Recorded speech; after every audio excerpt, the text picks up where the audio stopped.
Hi everyone, great to see you again. My name's Ollie and I'm a professional cooking teacher at Leicester B. Pearson School of Culinary Arts in Montreal, and today I would like to share with you my recipe for a Nutella sticky bun, like a cinnamon roll but with Nutella and pistachios. So let's get right into it. What do you guys need for today? All the ingredients are beneath the video, but in way of equipment we need a mixing bowl, we will need a rolling pin. I'm going to show you a little trick with some cotton. You don't necessarily need to have one of these, but it'll definitely make your life easier when it comes to baking. It's just a plastic bench scraper. I think it was like maybe $1 from a kitchen store. And then we need a couple of bowls that we're going to be resting, we're going to be proving our dough in. A couple of pastry brushes, and we're good to go. So first things first, we're going to start by making the dough. So we're going to add our flour. This is all-purpose white flour. We're going to add the yeast, instant yeast, salt. You can use sugar or honey. I prefer in this to use honey. I like the flavour that it gives. We're going to crack an egg directly into the middle. And then finally, we need to add in the water. So this water is lukewarm. I'm going to pour that straight in. And then now we're just going to get our hands in there and we're going to start to mix it. If you have an electric stand mixer, you could mix it in that with the hook attachment for about 5 minutes. We're going to do it by hand, I'm going to do it by hand, and it's going to take about 10 minutes of kneading to get this where we want. So just incorporating all the ingredients in, first in the bowl.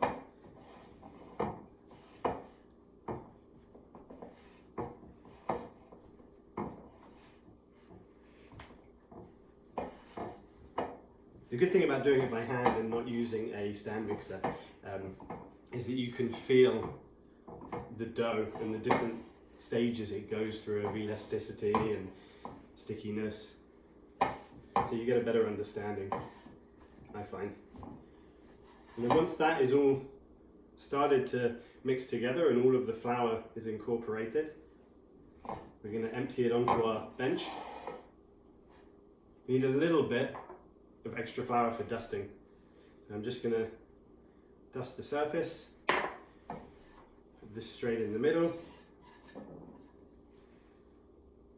We get rid of all my bowls. And then now we're just going to knead it. I'm using the heel,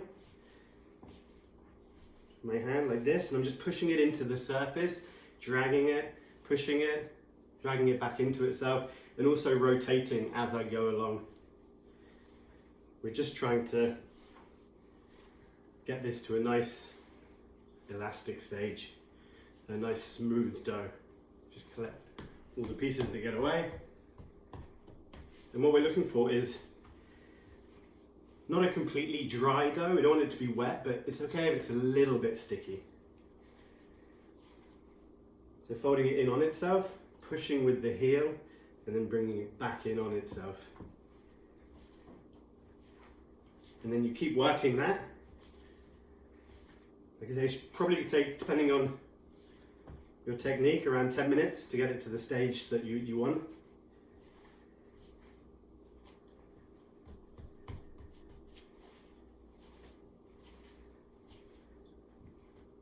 And then once you have a nice smooth dough, we need to do the first proof.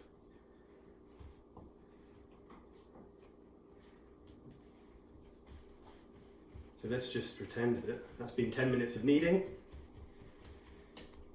Work it into a nice ball, and then in a mixing bowl, we're going to take a little bit of canola oil or vegetable oil and neutral flavored oil, just enough to cover the bottom.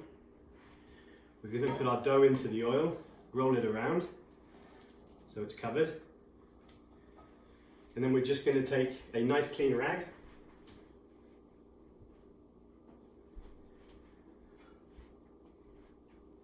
and we're going to let that proof. You need to find a place in your house where it's a bit warmer than room temperature, and you're looking for it to double in size. So depending on where you do put it and the temperature, could take about an hour and a half. Don't be surprised if it does take that long. Now I'm just going to clear off my bench.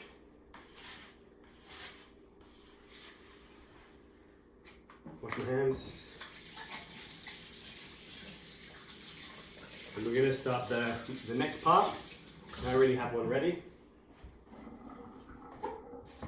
So this here is what I had proving for about an hour and a half. It's close to doubled in size. So now we're going to tip it out onto our board, onto our work surface. Again, a little bit of flour, just an even dusting.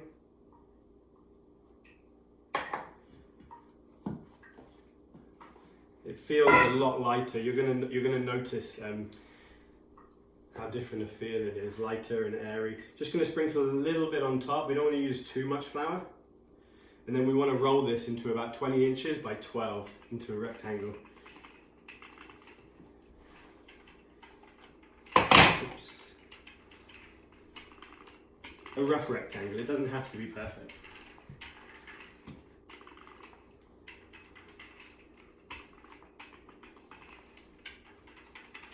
And you can hear all because of the rising, the proofing, it's full of nice little air bubbles that are going to help this dough to rise in the oven. Now we can see them all. Okay. So now we have a rough rectangle. Now it's time to get creative and to start adding our fillings. As long as you respect the quantity, a third of a cup, you can put inside of this anything that you like. I'm going to be using pistachios, of course Nutella, and then I did make the cinnamon sugar mixture as well. Look at that. So first thing to do, take the Nutella with a little spatula or a spoon, and then just carefully start working it. You want to work it from the corner inwards. Don't put too much pressure on because you don't want to start ripping the dough or pressing it down too much. We don't want to knock out all of that nice air.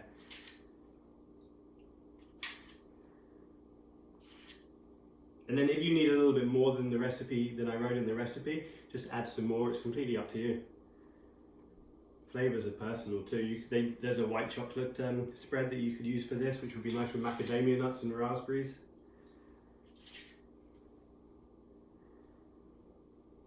So a nice thin, nice even layer, like this. Make sure it's all covered.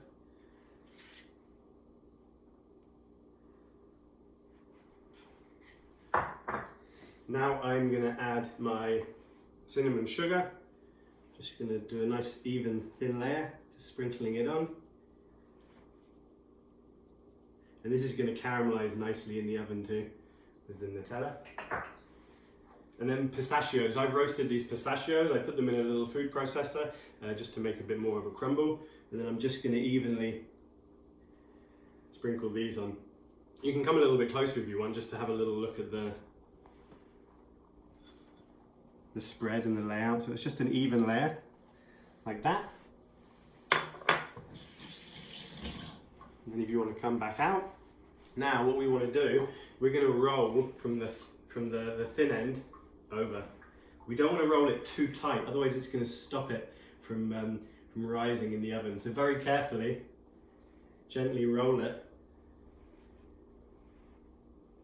like that, and then bring it around. And then now what we're going to do is we're going to cut 12 pinwheels out of this, and that's where I'm going to show you this little trick with a piece of cotton. So just going to cut a little bit off, like that. We'll get our tray ready that we're going to actually bake it in. So I have a little tray here. I'm just going to take a little bit of the canola oil and vegetable oil that I had left from before, and I'm just going to spread a thin layer on the bottom and sides of the dish to stop this from sticking afterwards. And then now with the cotton, we're just going to trim the end off. And then all you do is just twist and pull, and it makes a perfect cut, nice thin cut. So we need 12.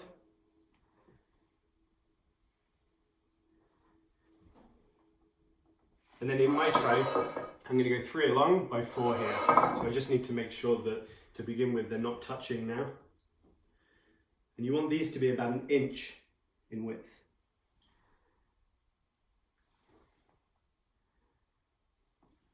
Yeah, I'll do one more. If you want to come closer, just so you can really see the cotton work. So just pull it round, so it's 1 inch all round. Squeeze it like that, and that's it. And we put it into our little tray. If you like, you can put the cotton through a little bit of flour first so it doesn't stick.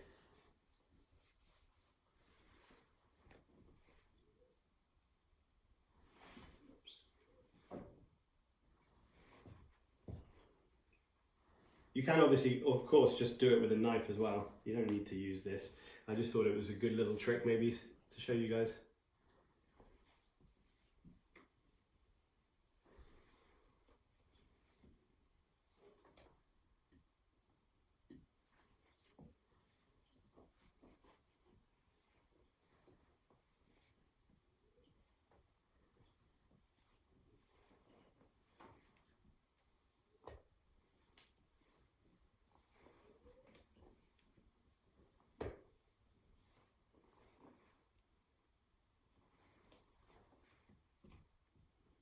And then 2 more. Get 2 more, 1 out of there. This one.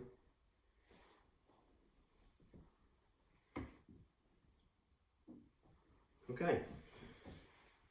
So this is how we have it. If you have circular dishes, you could maybe do 6 in one circular dish and another. The tray is completely up to you. This one here is 14 by 12, and that fits nicely in. Give this just another quick clean down. Get a cloth.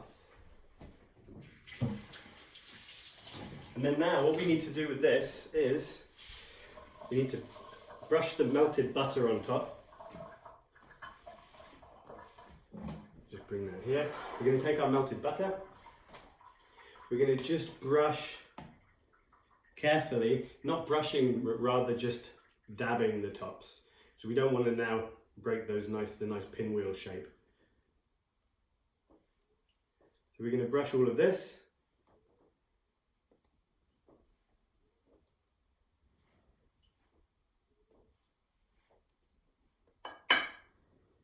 Just the tops and a little bit of the sides. And now we're going to need to prove this for another 30 minutes. So we're going to take another clean cloth, saran wrap if you like, but it's easier just to pull a cloth up afterwards. Find a nice warm area in where you are, in your kitchen.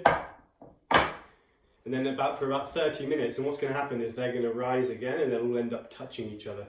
Once you've let it rise for 30 minutes, you're going to put it in your preheated oven at 350 for about 35 minutes.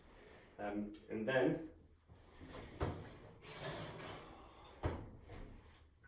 once they come out of the oven, they're going to look like this. So they already look pretty good. They smell very good. I'm sure they're going to taste nice. But because we always want to do a little bit extra, we're going to now glaze these up.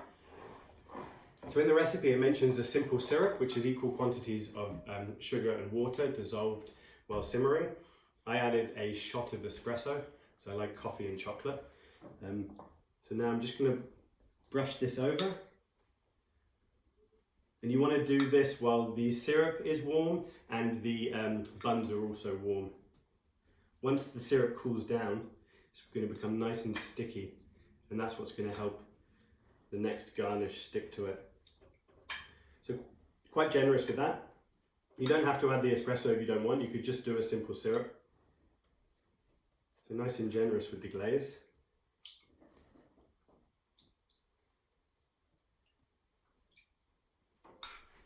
Oh, it smells good. And then I just toasted off some almond slithers before, and I'm just going to sprinkle these on top.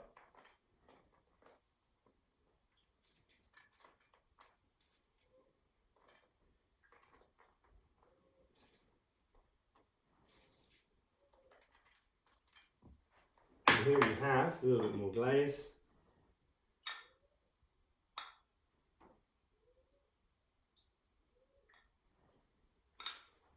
And here we have my Nutella sticky buns with almonds and pistachios.